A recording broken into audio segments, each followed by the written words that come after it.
नहीं आई है। हाँ, हमारे पीछे पहरा है, पहरा है।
हेलो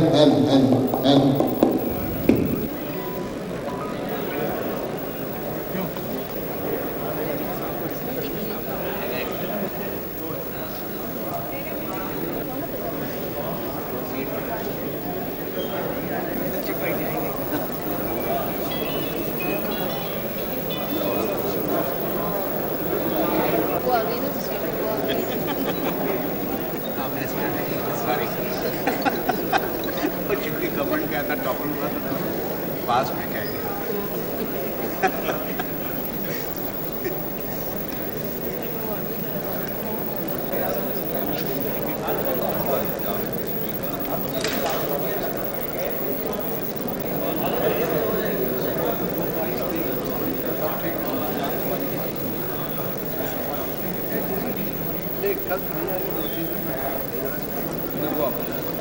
पानी वाली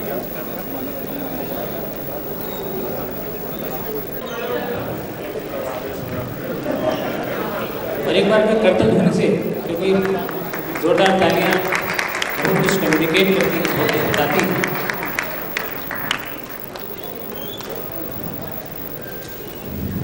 हेल्प ट्रस्ट का ये अनोखा कार्यक्रम बस शुरू होने के नज़दीक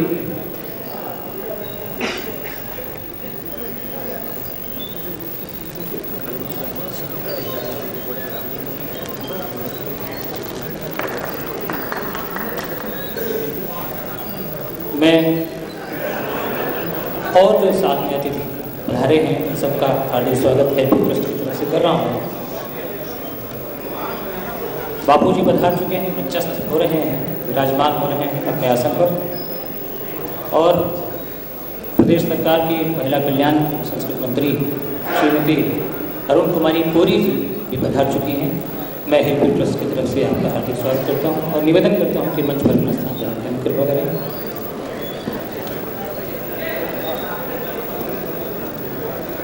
हिंदी गज़ल या हिंदुस्तानी गज़ल के शीर्ष पुरुष, शिखर पुरुष उत्तर प्रदेश हिंदी संस्थान के कार्यकारी अध्यक्ष आदरणीय उदय प्रताप सिंह जी मंचस्थ हो चुके हैं। उनसे निवेदन है कि अपने आसन को ग्रहण करें। हर्षवर्धन से निवेदन है कि जितने अतिथि पधार रहे हैं उनको एक एक कर मंच पर विराजमान करने की कृपा करें।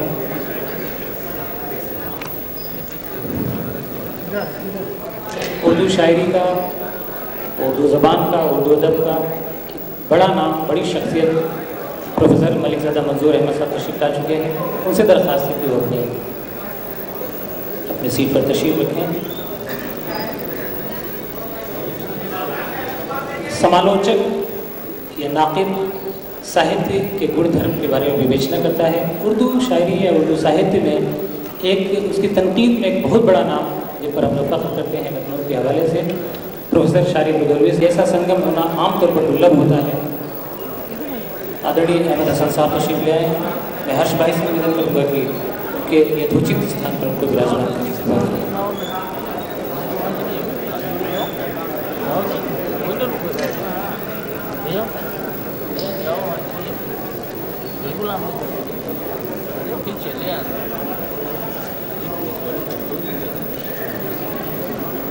आपका स्वागत है। इस्तकबाल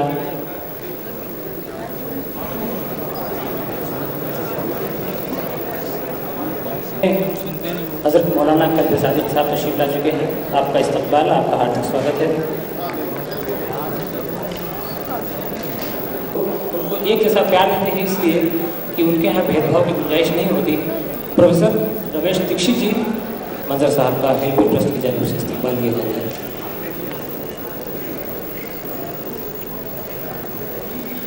मैं ये बताता चलूँ कि हेल्प ट्रस्ट की जब बुनियाद रखी हर्षवर्धन जी ने, तो इन्होंने जो कंसीव किया था कि समाज में, क्षेत्र में, आम जीवन के आसपास जो कुछ होता है उसमें अगर अपनी तरफ से कोई कंट्रीब्यूशन, कोई योगदान हो सकता हो जो समाज को संवारे, सजाए, तो उस सपने को साकार करने के लिए इनका एक ट्रस्ट, हेल्प यू ट्रस्ट इन्होंने कायम की।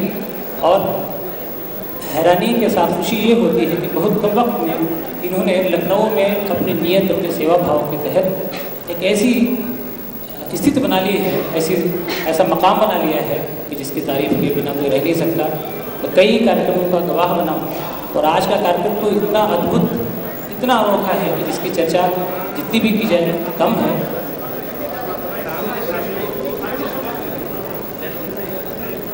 एक बार एक जोरदार तालियों की मांग आपसे भी करूँगा। पद्म भूषण गोपाल दास नीरज, इनको हम लोग गीत ऋषि कहते हैं और तो साहित्य के संत कहा जाए तो उचित न होगा। मंच पर पधार रहे हैं। ये जिजीविशा है व्यक्ति की, ये विल पावर है कि हम रूहानी संगम नाम का कार्यक्रम जब होगा तो कितनी भी तकलीफ के बाद भी उसमें शरीक होना नहीं छोड़ेंगे। ये जज्बा है पद्म भूषण गोपाल दास नीरज जी का।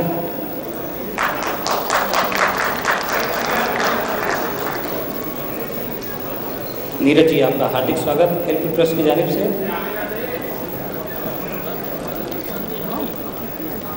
मैं अर्ज कर रहा था कि हेल्प ट्रस्ट ने साहित्यिक क्षेत्र में, सांस्कृतिक क्षेत्र में और सामाजिक क्षेत्र में इतनी तेज़ी से काम किया है कि अब हेल्प ट्रस्ट के किसी भी कार्यक्रम में जाने में ये महसूस होता है कि समाज के लिए जो संस्थाएं काम करती हैं उनमें जो साफ सुथरी नीयत से काम करने वाले लोग हैं उनमें एक संस्था शीर्ष पर है, शिखर पर है।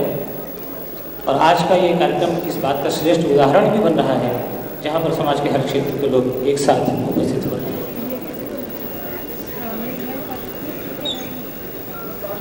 साहित्य, अध्यात्म और समाज के अलग अलग क्षेत्रों का ये जो संगम बन रहा है मंच पर, ये संभवतः दूसरी जगह दुर्लभ होगा। ये अनोखा संयोग हो सकता है लखनऊ के नाम कि हम मंच पर और मंच के सामने भी जितने लोग बैठे हुए हैं वो एक कंपोजिट कल्चर का एक नमूना बन करके एक गुलदस्ता सजा रहे हैं।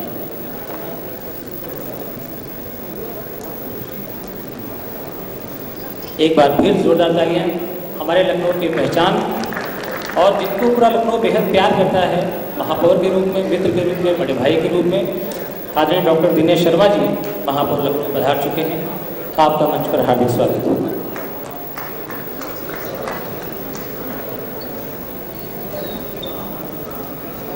हर्ष भाई से और हेल्प ट्रस्ट के जितने अरकान हैं, जितने सदस्य हैं, उनसे निवेदन है कि हमारे जो अतिथि हैं उनको यथोचित स्थान पर विराजमान करने की कृपा करें।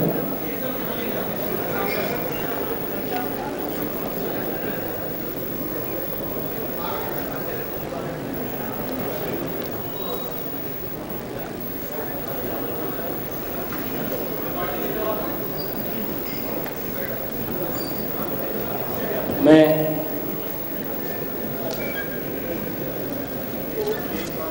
एक सूचना मिली है कि आज के मुख्य अतिथि माननीय मुख्यमंत्री उत्तर प्रदेश रास्ते में हैं और शीघ्र ही इस कार्यक्रम में पहुंचने वाले हैं। मैं उसी क्रम में ये भी बताऊं कि आप खुद सोच रहे होंगे कि इससे पहले आपने लखनऊ में ऐसा कौन सा कार्यक्रम देखा होगा जिसमें इस तरह के गुलदस्ते, खुशबू, अलग अलग खुशबू, अलग अलग रंग के लोग इकट्ठा हुए हों। मेरी नज़र में तो नहीं गुजरा। ये मुबारकबाद के मुस्तहिक हैं हर्ष जी और हैप्पी ट्रस्ट। बहुत ही शीघ्र हमारे मुख्य अतिथि महोदय पधारने वाले हैं। ये हम सब के लिए और मेरे लिए ख़ास तौर से, जो कलम से जुड़ा हुआ शख्स है, उसके लिए ख़ास तौर से ये बहुत फ़ख्र और बड़ी खुशी का मकाम इसलिए है कि जो साहित्यिक कबीला हम लोगों का जो एक परिवार है उसमें से एक वरिष्ठ हो नहीं पाता है। ये जो जमावड़ा, ये जो संगम हो रहा है, रूहानी संगम बल्कि, उसका सबब ये है कि मोहतरम अनवर साहब ने चारों वेदों का सार जिस ग्रंथ में है, जिसको हम लोग गीता कहते हैं, श्रीमद् भगवद गीता, जो हमारे आधार ग्रंथों में से एक है और कहा यह जाता है कि जीवन का संविधान है, जिसमें कर्मयोग, भक्ति योग, ज्ञान योग तीनों समावेशित हैं। उस गीता को हिंदुस्तानी मुहावरे की ज़बान में ट्रांसलेट कर देना ये काम नहीं हो सकता है, ये कारनामा हो सकता है, ये चमत्कार हो सकता है, ये करिश्मा हो सकता है। अनवर साहब ने इस गीता का जो रूपांतरण किया है, इसको कुछ लोग भाषांतरण कह सकते हैं, लेकिन मेरी नज़र में भाषांतरण नहीं है बल्कि भावांतरण है। एक श्लोक को कई शेर में उन्होंने जब लिपिबद्ध किया तो बात सामने ये निकल करके आई कि आम हिंदुस्तानी जिस मुहावरे में महसूस करता है, उस ज़बान में गीता का अजीम दर्शन, गीता का पावन पवित्र दर्शन कैसे आसानी से सरल भाषा में हमारे सामने पेश किया जा सकता है। ये खूबसूरत उदाहरण अनवर साहब ने पेश कर दिया। और आज की ज़रूरत है कि हम दुनिया के तमाम लोग एक दूसरे को देख करके अपने संगम को महसूस करने की कोशिश करते हैं, मगर रूहानी संगम से दूर रहते हैं। आज का ये समारोह, आज का ये जलसा, आज की सभा सचमुच में अगर गीता का भावानुवाद अनवर जलालपुरी साहब करेंगे तो कोई संदेह नहीं है कि वो सभा रूहानी संगम का उदाहरण बनेगी। आज का ये रूहानी संगम इस बाबत बहुत ही प्रशंसनीय और बहुत ही श्लाघनीय है।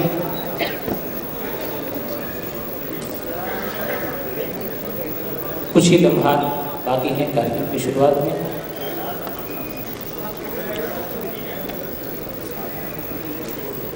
ये धरती सूफी संतों की धरती है।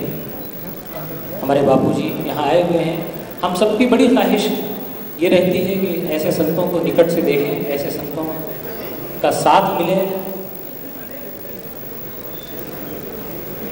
ऐसे संतों के वचन सुने। और कहा तो ये जाता है कि संत का संग या संत का दर्शन या संत का के वचन, तीनों में से कुछ मिल जाए ये जीवन की साथ पूरी होती है, जीवन धन्य होता है। लेकिन हम सब ये भाग्यशाली हैं कि हम ऐसे संत को देख भी रहे हैं, ऐसे संत का साथ भी मिल रहा है और ऐसे संत के वचन भी हमारे जीवन में प्रवेश करेंगे, जिससे हमारे जीवन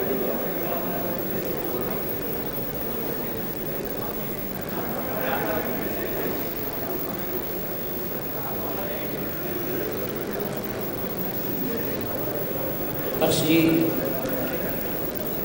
जहाँ कहीं हो उनसे आग्रह है कि वो आएँ, मंच पर स्थान ले लें। हालांकि वो शायद व्यवस्था में लगे होंगे। ये पूरा सभागार ऐसी विभूतियों से भरा है कि अगर एक का नाम लिया जाए तो दूसरा सब अन्याय होगा। सारे आदरणीय, सारे जितनी विभूतियाँ हैं, सब जितनी शख्सियतें हैं, सब हमारे लिए काबिल कद्र हैं, सम्मान के योग्य हैं। पूरे आइए हम लोग मुख्यमंत्री महोदय और अनवर जलालपुरी साहब और जनाब अहमद हसन साहब का इस्तकबाल करें जोरदार तालियों से। आदरणीय पीकर चौधरी जी भी पधार चुके हैं, उनका जोरदार स्वागत करते हैं हेल्प ट्रस्ट की जानिब से।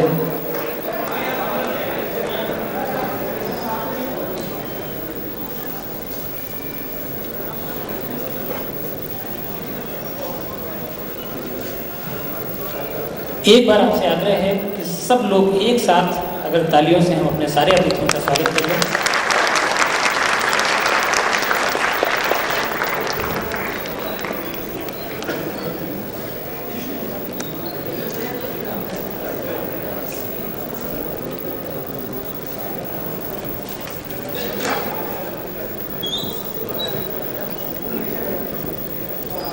फिरे तेरे आने से गुलशन में, खुशबू फैल गई हो जो चंदन वन में, रैन दिवस का सूनापन था लेकिन अब जैसे घोल गया रस कोई जीवन में।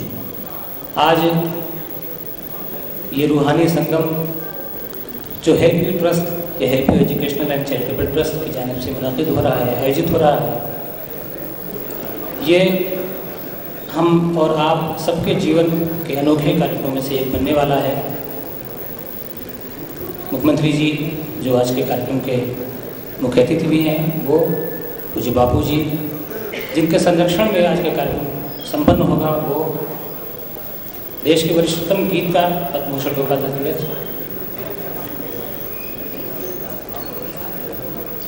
वो सब पधार चुके हैं। अब चूँकि कार्यक्रम थोड़ा सा विलंबित हुआ है, लिहाजा संचालकीय कौशल दिखाने की ज़रूरत नहीं है। हम चाहेंगे जब इतने बुद्धिजीवी, इतने विभूतियाँ मंच पर बैठी हैं, विराजमान हैं, तो ज़्यादा से ज़्यादा समय उनको मिले। सीधे सीधे कार्यक्रम की शुरुआत हम करेंगे और हर्षवर्धन जी से निवेदन है, जो हेल्प यू ट्रस्ट के ट्रस्टी हैं, फाउंडर ट्रस्टी हैं, कि हमारे जो गेस्ट हैं उनको सम्मानित करने के क्रम में मैं सबसे पहले आग्रह करूँगा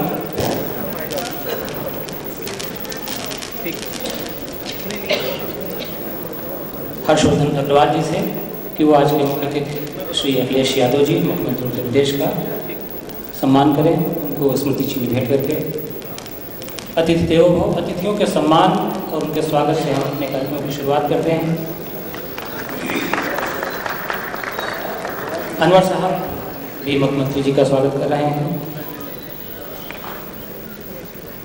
हर्षवर्धन अग्रवाल जी से और जनाब अनवर जलालपुरी साहब से आग्रह है, गुजारिश है कि हमारे संरक्षक इस कार्यक्रम के ही नहीं बल्कि ऐसी विभूतियाँ तो पूरे जीवन के संरक्षक होती हैं।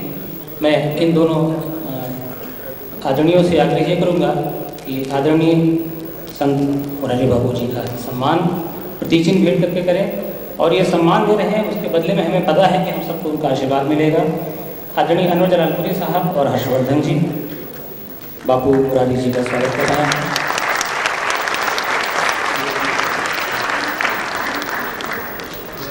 मैं हर्ष जी से ही आग्रह करूँगा कि महिला कल्याण एवं संस्कृति मंत्री श्रीमती अरुण कुमारी कोरी जी का स्वागत करेंगे प्रतीक चिन्ह भेंट करके।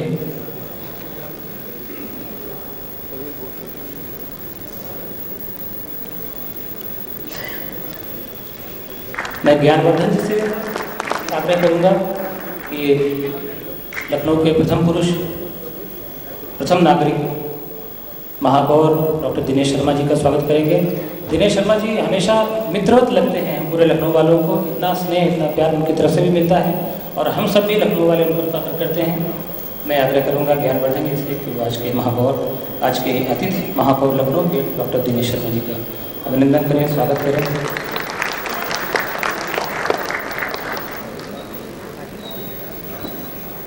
और जीवन की विशिष्ट घड़ियाँ होती हैं, कुछ खास लम्हात होते हैं जो हम अपने जीवन में हमेशा सामने रखना चाहते हैं, सुनहरे अक्षरों में लिखना चाहते हैं। वो मौका ये है कि जब हम श्रद्धेय मुरारी बापू जी से आग्रह ये करेंगे कि गीत ऋषि पद्म भूषण गोपाल दास नीरज जी को प्रतीक चिन्ह भेंट करके हमारे बुजुर्ग कवि, बुजुर्ग गीतकार, बल्कि हम तो कहते हैं वरिष्ठतम गीतकार पद्म भूषण गोपाल दास नीरज जी, आदरणीय बापू जी के कर कमलों के द्वारा पद्म भूषण गोपाल दास नीरज जी का अभिनंदन किया जाएगा। एक हमारे साहित्य के संत और एक हमारे विचारक, चिंतक संत जो भारतीय सूफी संत परंपरा से आते हैं, एक संत दूसरे संत का स्वागत।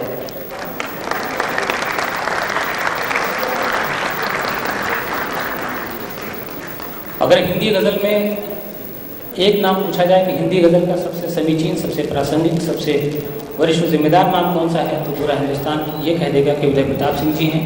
उदय प्रताप जी भी हमारे साहित्य के वरिष्ठ लोगों में से, संतों में से हैं। बापू जी से ही निवेदन है कि वो उदय प्रताप जी को प्रतीक चिन्ह भेंट करके हेल्प यू ट्रस्ट की जानिब से उनका अभिनंदन करेंगे, आशीर्वाद देंगे।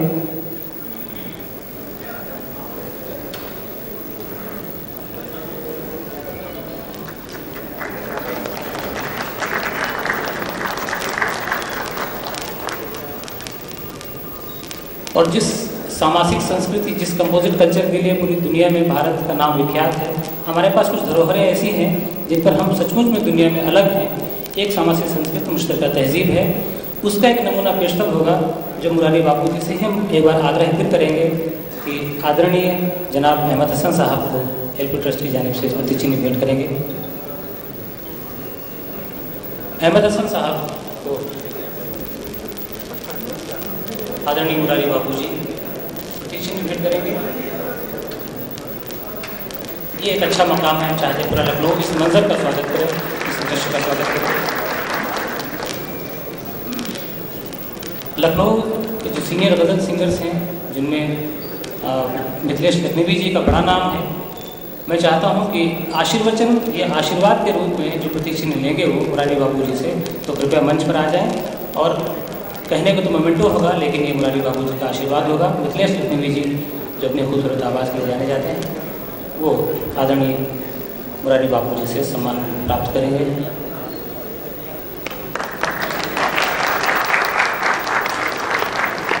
दोस्तों, मैं बता दूं, जब उत्तर प्रदेश की बागडोर हमारे बीच के साथी, मैं तो हमेशा जब अखिलेश जी को देखता हूं, मुख्यमंत्री जी को देखता हूं, तो हमेशा लगता है कि हमारे बीच का कोई मित्र उत्तर प्रदेश का मुख्यमंत्री बन गया है। इनकी मुस्कुराहट और इनका जो अपनापन है किसी भी कार्यक्रम में, वो ये कहने की इजाज़त देता है कि मैं उनको अपना मित्र कहूँ। अब ये समय आता है जब मुख्यमंत्री माननीय अखिलेश यादव जी से मैं आग्रह करूँ कि हमारी अदब की दुनिया, उर्दू अदब की दुनिया के जो शीर्ष पुरुष हैं, उनमें से सबसे बड़े नाम प्रोफेसर मलिकज़ादा मंजूर अहमद साहब का है। मैं चाहता हूं कि मुख्यमंत्री महोदय के हाथों प्रोफेसर मलिकज़ादा मंजूर अहमद जी का अभिनंदन किया जाए, उनका स्वागत किया जाए। हमारी पहचान है, जो अदब की पहचान है, जो शिनाख्त है, जो प्रतीक हैं, उनमें से मलिकज़ादा मंजूर अहमद साहब हैं। और माहौल कैसे साजगार होता है जब हम अखिलेश जी से एक बार फिर आग्रह करेंगे कि हमारे दीनी रहनुमा, पथ प्रदर्शक श्री कल्बे सादिक साहब को अभिनंदित करेंगे एलपी ट्रस्ट की जानिब से।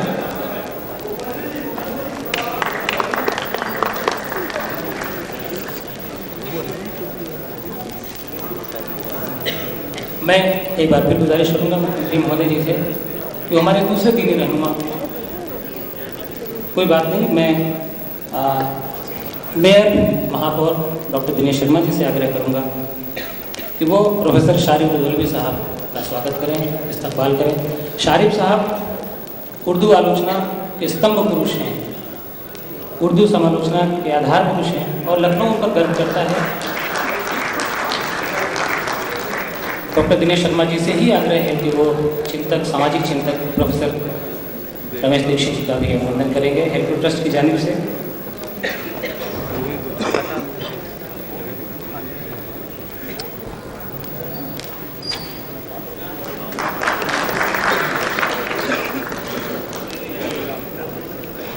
मैं देखिए साहब कि महापौर के हाथों सम्मान हो रहा है, वो हमारे प्रथम नागरिक हैं हमारे शहर के, और आज जो रूहानी संगम का बायस बने हैं, रूहानी संगम का सबब बने हैं, वो है किताब उर्दू शायरी में गीता, जिसके रचनाकार जनाब अनवर जलालपुरी साहब हैं। मैं ये बात चाहूँगा फिर से आदरणीय दिनेश शर्मा जी से कि वो अनवर जलालपुरी साहब जी का स्वागत करेंगे। ये कारनामा जो अंजाम दिया है अनवर साहब, ये सच में प्रशंसनीय है। और दूसरा उदाहरण इससे दुर्लभ होगा, हमारे शहर के प्रथम नागरिक अनवर साहब।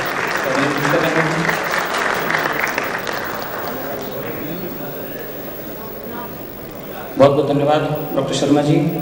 मैं उत्तर प्रदेश की महिला कल्याण और संस्कृति मंत्री श्रीमती अरुण कुमारी गौरी जी से आग्रह करूँगा कि वो आदरणीय एम के गुप्ता जी जो जनरल मैनेजर हैं बैंक ऑफ इंडिया के, उनको मैडम गौरी प्रतीक चिन्ह भेंट करके उनका अभिनंदन करेंगे। मैं आतिफ हनीफ साहब जो लखनऊ सोसाइटी के रोहे रवा हैं, उनसे दरख्वास्त करूँ कि सामने आ जाएं। तो आतिफ हनीफ साहब का अभिनंदन एलपी ट्रस्ट की जानिब से मैडम गौरी करेंगी। मैडम गौरी जी के कर कमलों से आतिफ हनीफ साहब का अभिनंदन किया जाएगा।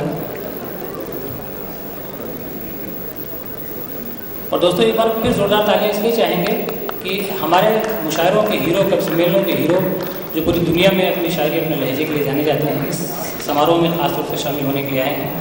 मैं आदरणीय मंत्री भोपाली साहब से दरख्वास्त करूँगा कि समक्ष आ जाएं और मैडम पुरी से आग्रह है कि वो हेल्प ट्रस्ट की जानिब से इनको तिरछी निकट करके उनका सम्मान करें।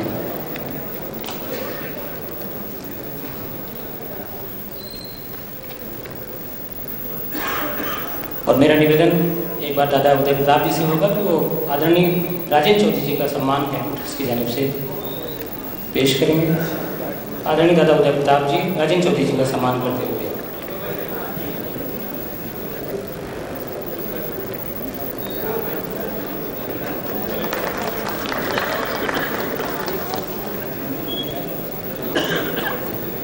बहुत बहुत धन्यवाद। ये सम्मान की श्रृंखला संपन्न हुई। अब हमारी जो परंपरा है उसके तहत हमने अतिथियों का स्वागत कर लिया, क्योंकि हमारे यहाँ जो रवायत है, जो सिस्टम है कि हम अतिथियों का स्वागत करते हैं। उसके बाद कार्यक्रम शुरू हो, कार्यक्रम में इस भावना को बल मिले, आरोह तमसो ज्योति, अंधकार से प्रकाश की ओर आरोहण करें। ये तमसोमा ज्योतिर्गमय अंधकार से प्रकाश की तरफ हम गमन करें। उसके तहत हम अतिथियों से निवेदन करेंगे और हर्षवर्धन से आग्रह है कि दीप प्रज्वलित करने के लिए अतिथियों से वो आग्रह करें और आज के कार्यक्रम का विधिवत शुभारंभ हो जाए।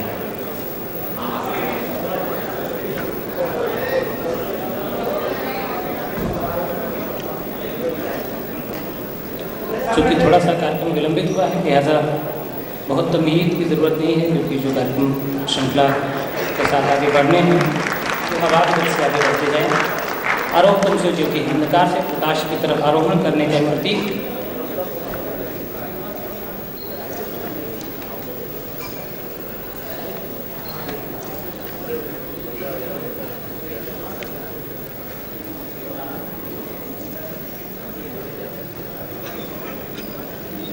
अतिथियों का आभार, बहुत बहुत धन्यवाद। अब दोस्तों आइए, दीप प्रज्वलित हो गया, कार्यक्रम का शुभारंभ हो चुका है, हम आगाज़ तक पहुंच चुके हैं। अब मैं लखनऊ की एक ऐसी आवाज़, ऐसी सुरीली आवाज़, ऐसी मधुर आवाज़ जो गज़ल गायकी के क्षेत्र में प्रथम पंक्ति के नाम हैं, भाई मिथिलेश लखनवी जी। इनकी खूबी ये है कि गज़ल गायकी जब पेश करते हैं तो गज़ल की रूह को दागदार किए बगैर ये अपने गायन को पेश करते हैं। गज़ल के साथ इंसाफ कैसे किया जाता है, अगर गज़ल गायकी आप मिथिलेश जी की सुने तो आपको पता चलेगा। लेकिन आज यहाँ वो, जैसा कि मैंने बताया कि गीता का भावानुवाद, काव्यानुवाद जो अनवर जलालपुरी साहब ने किया है वो अपने आप में अद्भुत है।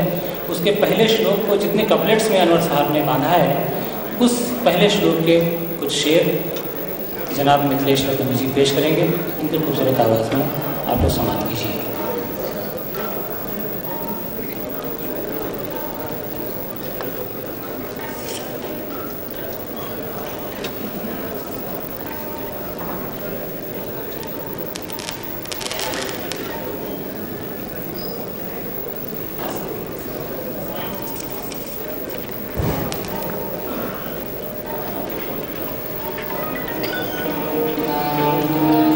हेलो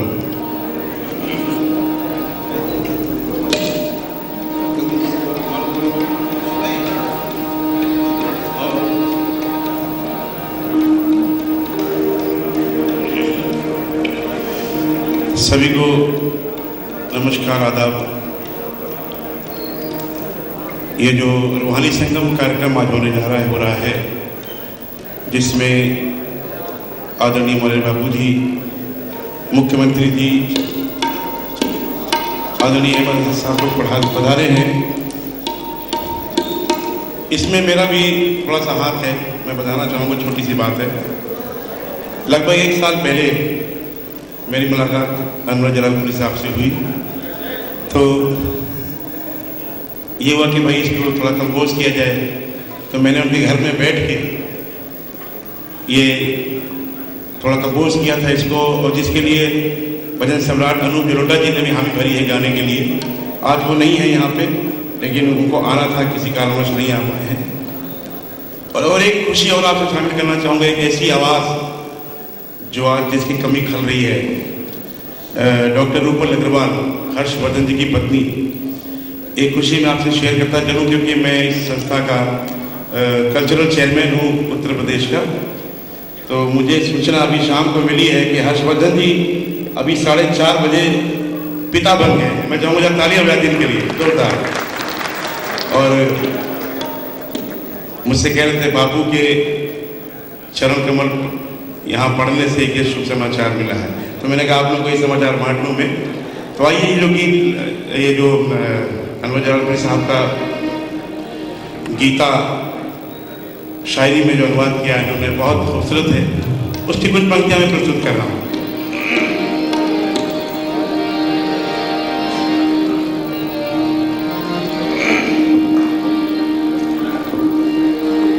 ये सच है इसे सुन लो और दिल में यकीन कर लो, कुदरत किसी जालिम की दमसाज नहीं होती, ये कौन चमकता है इतिहास के पन्नों में, अल्लाह की लाठी में आवाज नहीं होती।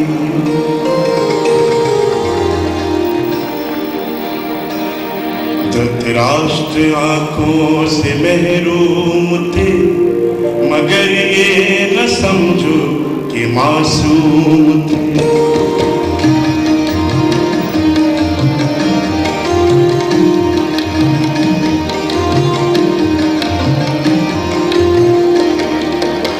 धृतराष्ट्र आंखों से महरूम थे, मगर ये न समझो कि मासूम थे। उन्हें भी थी ख्वाहिश कि दुनिया है क्या, अंधेरा है क्या और उजाला है क्या।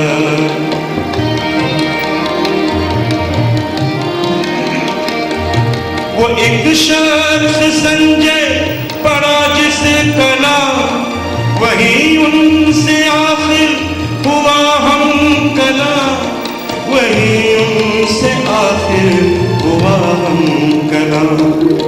धृतराष्ट्र आंखों से महरूम थे, मगर ये न समझो कि मासूम थे।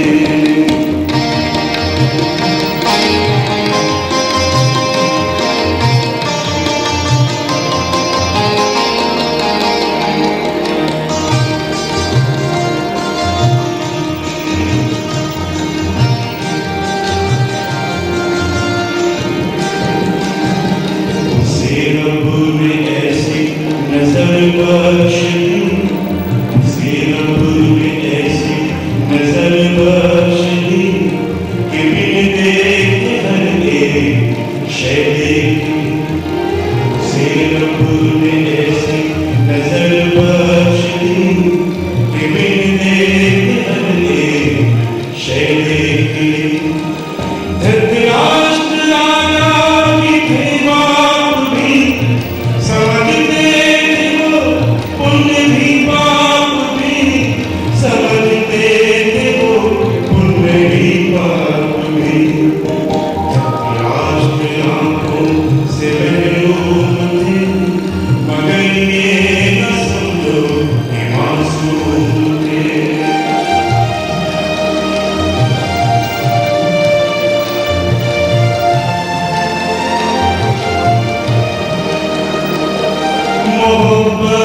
जले धर्म के लिए, वहीं से जले धर्म के लिए।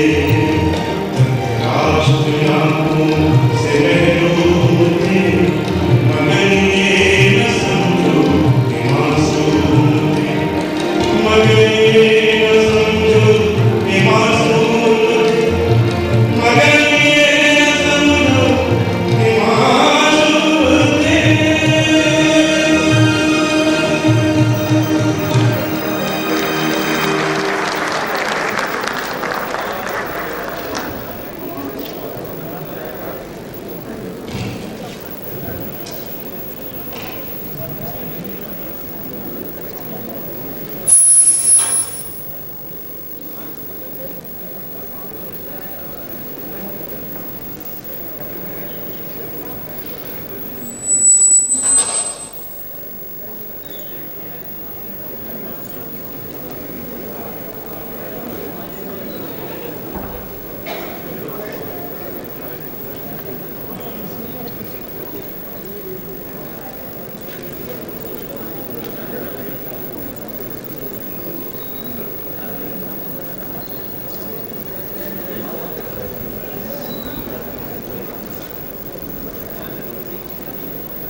हेलो, एक बार फिर से माहौल बन जाए, आप लोग जोरदार तालियां बजाइए। थोड़ा सा व्यतिक्रम हो गया था, पीछे बाधा ही है, लेकिन आपकी चेतना पूरे साथ में जुड़ी हुई है, तो कार्यक्रम आगे सुचारू रूप से बढ़ेगा। बहुत बहुत शुक्रिया मिथिलेश जी। अब दोस्तों मैं जल्दी से बता दूं कि मुशायरों में, कवि सम्मेलनों में शायर को पेश करने का हमेशा से एक अलग से दस्तूर रहा है, लेकिन जब प्रोफेसर मलिकज़ादा मंजूर अहमद साहब ने मुशायरों में शायर को पेश करने का एक नया ढंग ईजाद किया तो एक फ़न बन गया। उसी तरह से जैसे एक मुशायरे में शायर अपनी परफॉर्मेंस देता है, निज़ामत भी एक फ़न के रूप में आ गई, और वही फ़न, वही कला, वही आर्ट जब जनाब अनवर जलालपुरी साहब तक पहुँचती है तो फ़न जादू में तब्दील हो गया, और वो जादू पूरे दुनिया के मुशायरों में, कवि सम्मेलनों में सर चढ़ करके बोलता है। उनकी शिनाख्त भले ही एक अनाउंसर या एक शायर के तौर पर हो, मगर ये कारनामा जो उन्होंने अंजाम दिया है, ये सचमुच में हमारी पीढ़ी के लिए एक मिसाल बनकर के सामने आएगी, मशाल बनकर के सामने आएगी, जिसकी रोशनी में हम लोग कौमी जहती राष्ट्रीय एकता के सफ़र को आगे बढ़ाएंगे।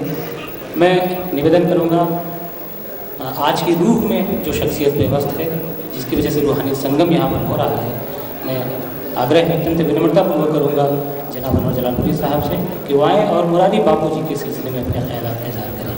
जनाब अनवर जलालपुरी साहब।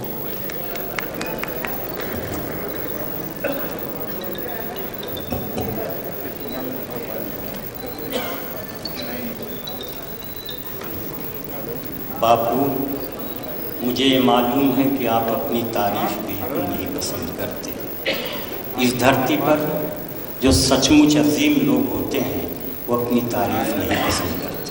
वो कहते हैं कि तारीफ उस खुदा की जिसने जहां बनाया, लेकिन हमें अपने जज्बात किसी न किसी शक्ल में आपके सामने रखने हैं। इसलिए इसी में हमारी भी इज्जत है, हमारे शहर की भी इज्जत है, हेल्प यू ट्रस्ट के हर्षवर्धन की भी इज्जत है। इसलिए मैं अपने जज्बात अपने अंदाज में आपकी खिदमत में रख रहा हूँ।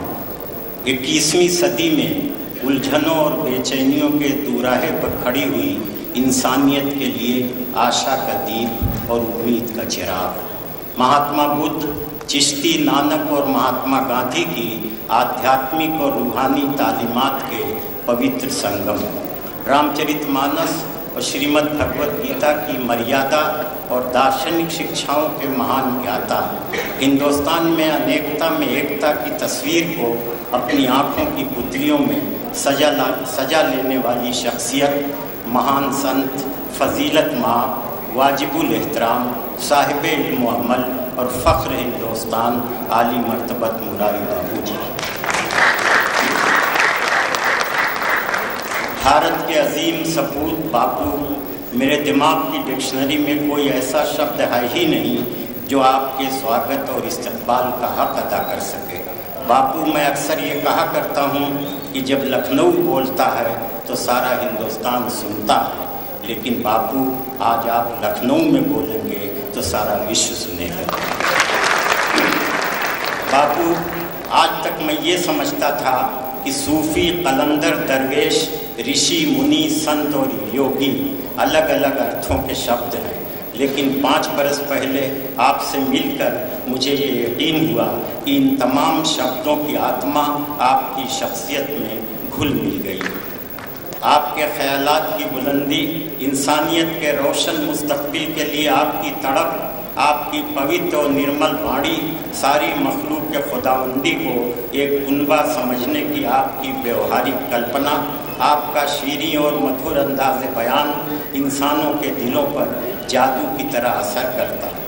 बापू, आपके सर पर कोई ताज तो नहीं है, लेकिन शरीफ और सज्जन अल्लाह के बंदों के मुकम्मल वजूद पर बादशाहत आप ही की है। बापू, बुद्धिजीवियों और दानिश्वरों का यह ख्याल है कि दुनिया में तहजीबें कभी नहीं टकराती, जब टकराती हैं तो वहशतें टकराती।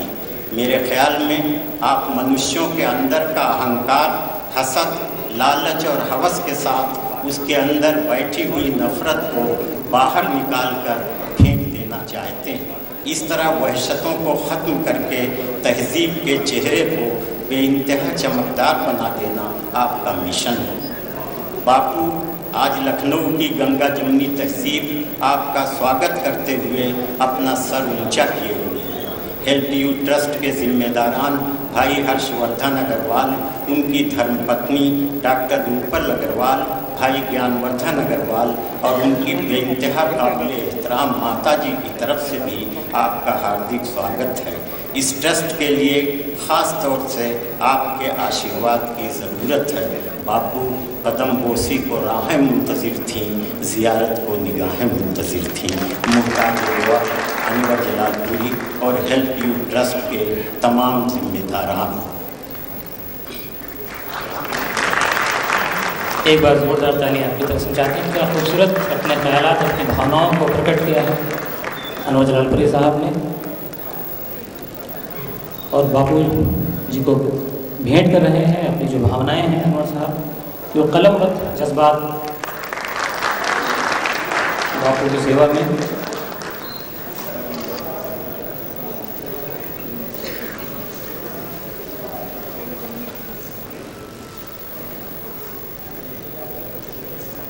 बहुत बहुत शुक्रिया अनवर साहब। और अब आइए, आप हम सब के महबूब शायर जो भोपाल से तशरीफ़ लाए हैं, बड़े भाई जनाब मंजर भोपाली साहब से हम निवेदन करें कि वो आए और गीता के दूसरे श्लोक का जो भावानुवाद हुआ है उसको अपने लहजे में पेश करेंगे। मैं निवेदन करता हूँ आदरणीय मंजर भोपाली। हज़रात, ये मेरे लिए बहुत ही फ़ख्र की बात है कि आज मैं भगवद गीता का दूसरा अध्याय के चंद शेर पेश करने जा रहा हूँ, जिसे तख्लीक़ किया है, मंजूम तख्लीक़ किया है जनाब अनवर जलालपुरी साहब ने। चंद शेर समाप्त करेगा आली मरतबा जनाब मुरारी बापू साहब, मोहतरम जनाब कलवे सादिक साहब, अखिलेश यादव साहब और नीरज जी यहाँ तशरीफ़ फरमा हैं। चंद शेर पेश करता हूँ।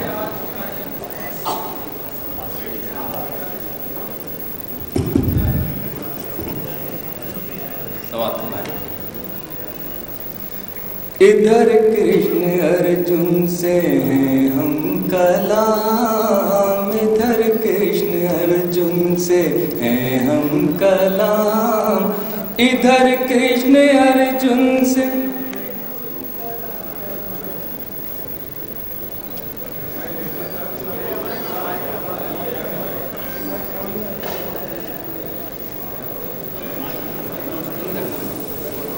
इधर कृष्ण अर्जुन से हैं हम कलाम, इधर कृष्ण अर्जुन से हैं हम कलाम, इधर कृष्ण अर्जुन से हैं हम कलाम, सुनाते हैं रूहानियत का पयाम, वो कहते हैं अर्जुन से ऐ सोगवार, तो गम ओढ़ लेता है क्यों बार बार, तू गम ओढ़ लेता है क्यों बार बार, तेरी बात तो ज्ञान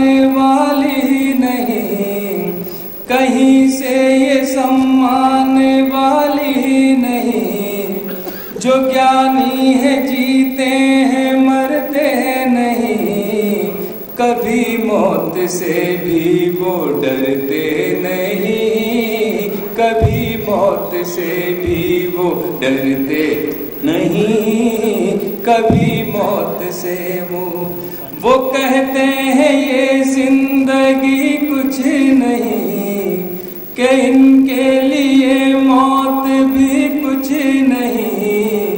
ये मिट्टी की काया हकीकत नहीं, बदन की यहाँ कोई कीमत नहीं, बदन की यहाँ कोई कीमत नहीं।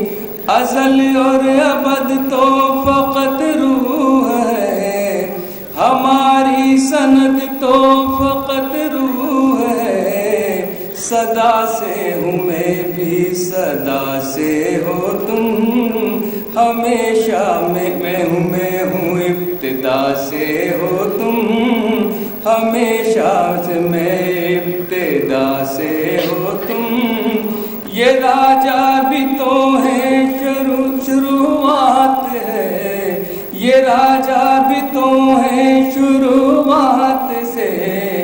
ये वाकिफ नहीं फिर भी हालात से, सभी लोग कल भी रहेंगे यहाँ। यूं ही सजता जाएगा सारा जहाँ, यूं ही सजता जाएगा सारा जहाँ। वही शेर देखें जरा।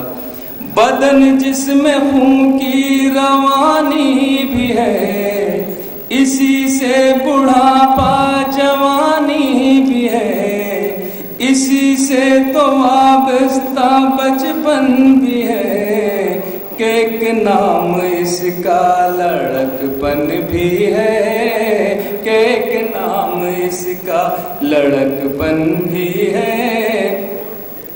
ये सब जिंदगानी की पहचान है, मगर रूह बिन सब ये बेजान है।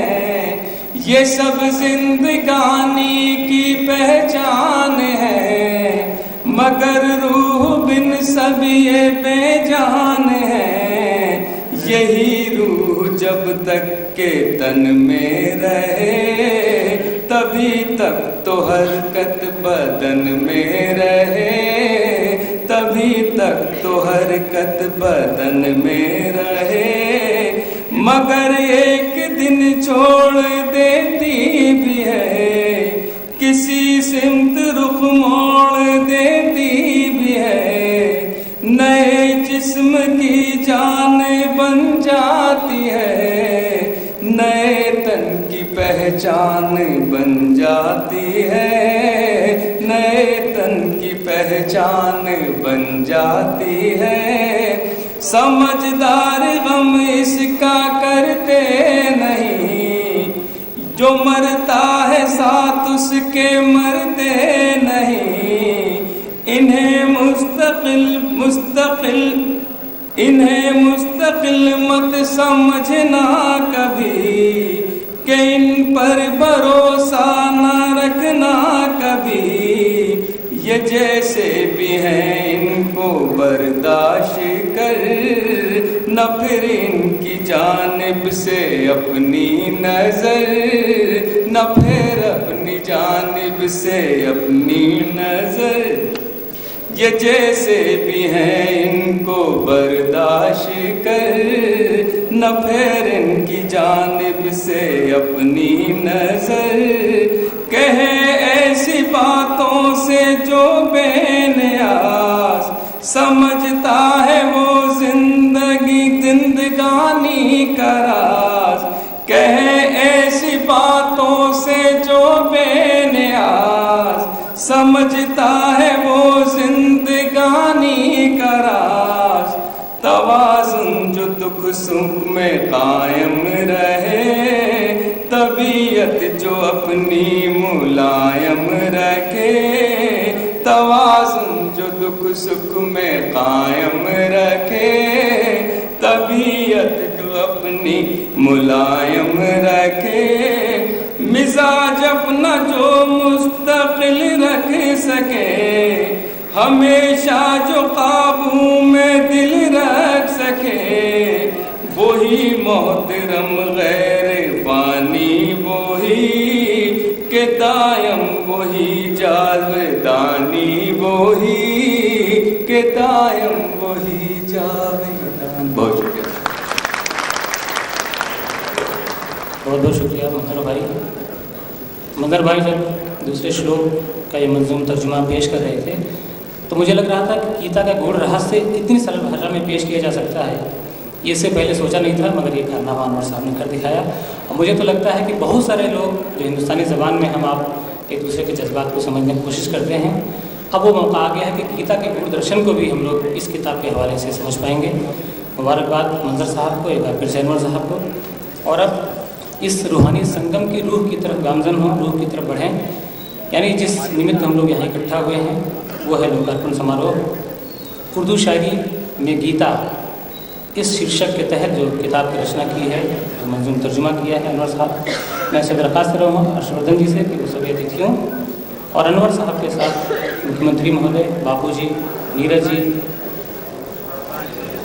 वो इस पुस्तक को लोकार्पित करेंगे। मैं जैसा पहले मैं अर्ज़ कर रहा था कि ऐसी पुस्तकों का लोकार्पण होना चाहिए, विमोचन होना चाहिए, क्योंकि ये पूरी मानवता के लिए एक श्रेष्ठ उदाहरण है, पूरी मानवता की रक्षा के लिए दिल से दिल को मिलाने वाली बात।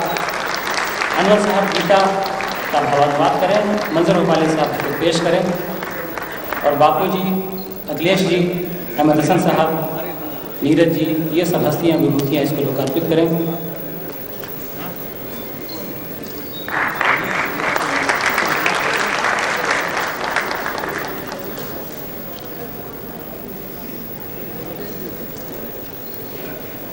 अब मैं चाहता हूँ कि ये अजीब व गरीब ख्याल, मैं कहूँगा कि हज़ारों साल की तहज़ीब और गीता की रचना के बाद, गीता के प्रादुर्भाव के बाद कितनी सभ्यताएं पूरी दुनिया में कहाँ कहाँ फैली, मगर पहली बार ये ख्याल आया कि हम हिंदुस्तानी मुहावरा, जिसमें हिंदुस्तान आपस में बात करता है, गुफ्तगू करता है, उस मुहावरे में गीता का गूढ़ दर्शन, जिसको हम पूछते हैं मगर जानते नहीं हैं, उसकी वजह सिर्फ ये है कि देव भाषा में रचा हुआ वो ग्रंथ आज हमारी पहुँच से दूर इसलिए है कि हमारी ज़बान में नहीं।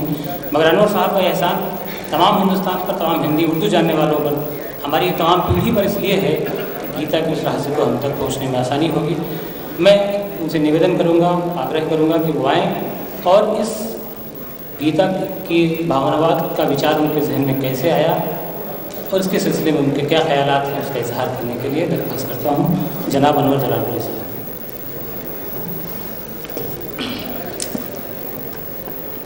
आदरणीय बापूजी और तमाम महानुभाव, अपने धर्म की किताबें तो मैं पढ़ता रहा हूँ, लेकिन गीता पढ़ने के बाद मैंने क्या महसूस किया उसे मैंने कुछ सत्रों में बयान कर दिया है।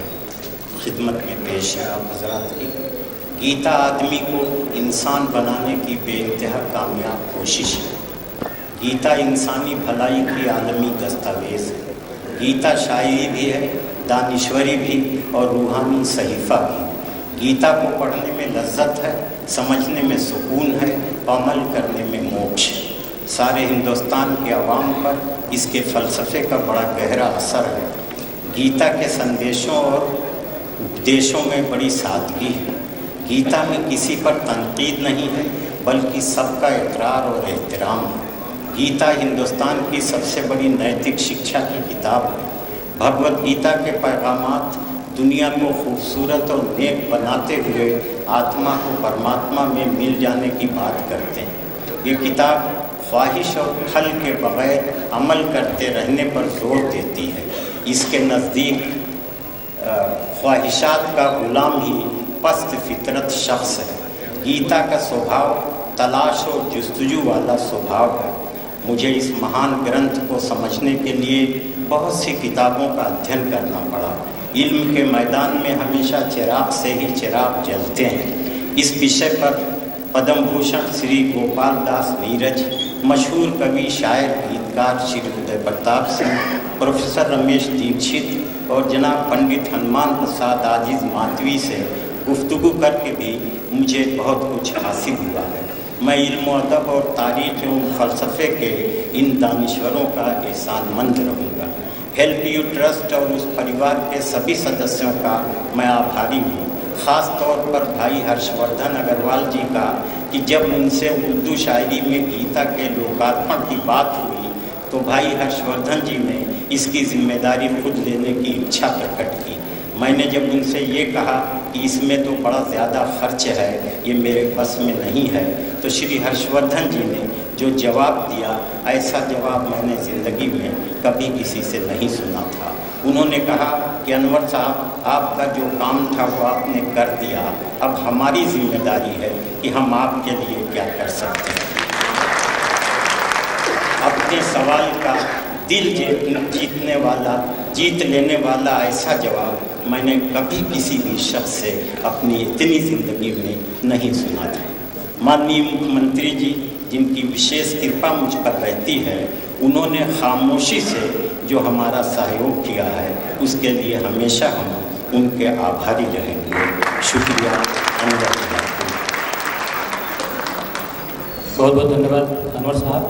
मेरी कोशिश है कि कार्यक्रम जो चंद लम्हात के विलम्ब से शुरू हुआ था तो उसको मैं कैसे मेकअप करके और सही समय तक इस कार्यक्रम को संपन्न करने की कोशिश करूँ। अब आज के कार्यक्रम के सिलसिले में चूँकि अनवर साहब ने कारनामा किया है, उनके सिलसिले में अपने कुछ ख्यालात का इजहार 2-3 वक्ता हैं जो 2-3 मिनट बोलेंगे। उनसे आग्रह रहेगा कि समय सीमा का ख्याल रखेंगे। हम रफ्तार से कार्यक्रम बढ़ा रहे हैं क्योंकि आप सबका समय कीमती है। मैं लखनऊ सोसाइटी के रूह-ए-रवां जनाब आतिफ हनीफ साहब से दरख्वास्त करूँगा, जो अंग्रेज़ी में राइटर्स लिखते हैं, वो अनवर साहब के सिलसिले में कुछ कहना चाहते हैं। मैं उनसे निवेदन करता हूँ वो आएँ और अपने विचार रखें। जनाब आतिफ हनीफ, लखनऊ सोसाइटी। सबसे पहले तो मैं मुबारकबाद देना चाहूँगा अनवर साहब को कि उन्होंने जो एक कारनामा अंजाम दिया है। और देखा जाए तो हिंदुस्तान की जो 1000 साल की जो मुश्तरका तहज़ीब है उसमें आज तक किसी ने ये चीज़ सोची भी नहीं थी। तो सबसे पहले तो ये चीज़ सोचना और फिर इसको अंजाम देना ये अपने आप में बहुत बड़ी बात है। और जैसा कि उन्होंने कहा कि 2 मिनट का वक्त है तो मैं ज़्यादा वक्त नहीं लूँगा। और मुझे ये शर्फ हासिल हुआ कि किताब के पीछे जो अनवर साहब का इंट्रोडक्शन था तो वो मुझे लिखने की एक ज़िम्मेदारी भी मिली और मैंने कोशिश ये की कि कोई शख्स इतना बड़ा काम कैसे कर सकता है, मतलब उसकी जो ज़िंदगी है, उसकी सलाहियतें हैं, उसको कैसे वो ख़याल तक पहुँचा। तो वो मैंने कोशिश की कि एक सफ़े में जो है इसको लिखने की, किताब के पीछे भी आपको मिलेगा और मैं उसको पढ़ूँगा। और आखिर में एक बात मैं यहाँ कहना चाहूँगा, यहाँ पे कल्चर मिनिस्टर साहिबा भी हैं, मुख्यमंत्री साहब भी हैं, कि अनवर साहब ने, जैसे अभी अनवर साहब ने बताया कि उन्होंने अपना काम कर दिया, अब हमें इस मिशन को दुनिया के आगे फैलाना है, क्योंकि ये बहुत बड़ा अपने आप में एक नमूना है जो लखनऊ में कहा जाता है कि गंगा जमनी तहज़ीब।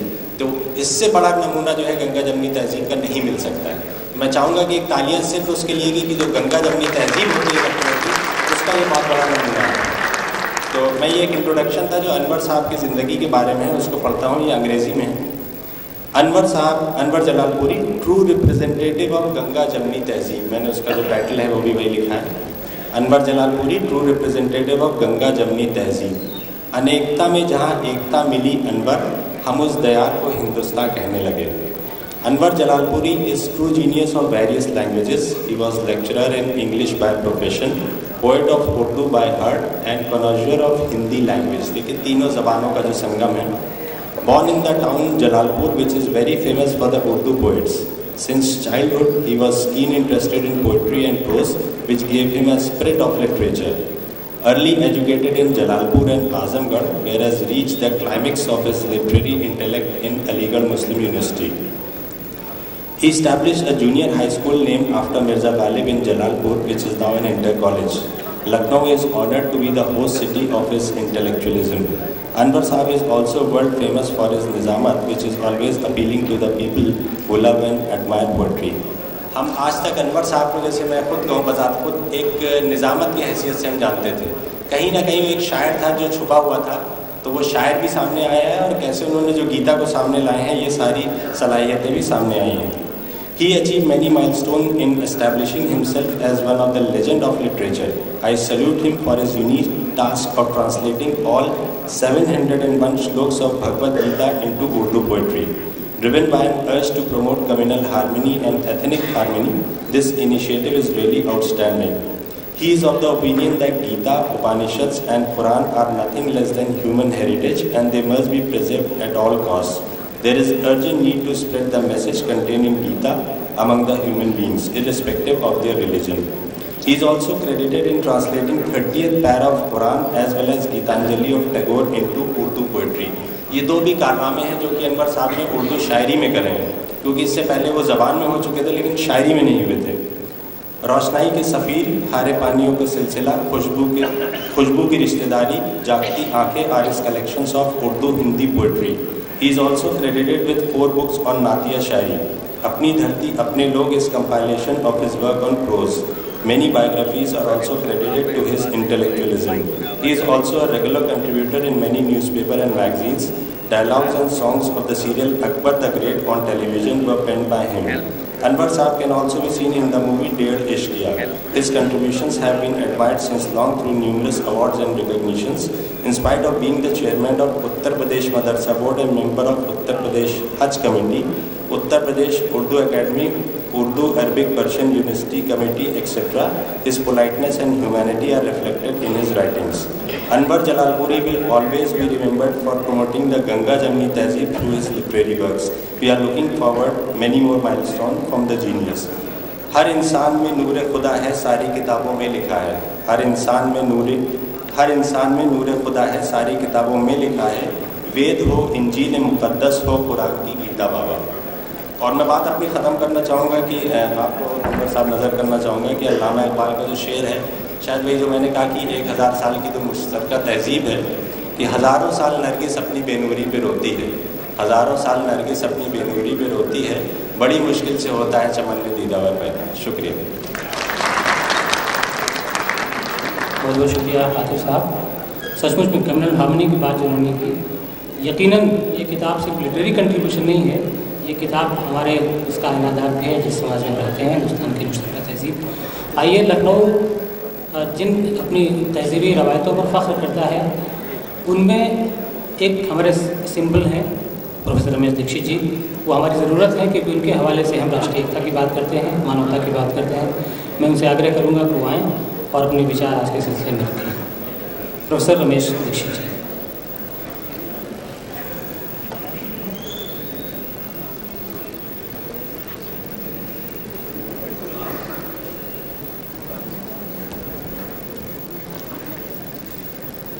माननीय मुख्यमंत्री जी, माननीय मेयर साहब और मंच पर मौजूद अदब, सियासत, मज़हब और समाजी ज़िंदगी के मुख्तलिफ़ इदारों की अज़ीम-उश-शान शख्सियतें और दोस्तों, मैं सबसे पहले मुबारकबाद देना चाहता हूँ अनवर जलालपुरी साहब। उन्होंने बड़ा मुश्किल काम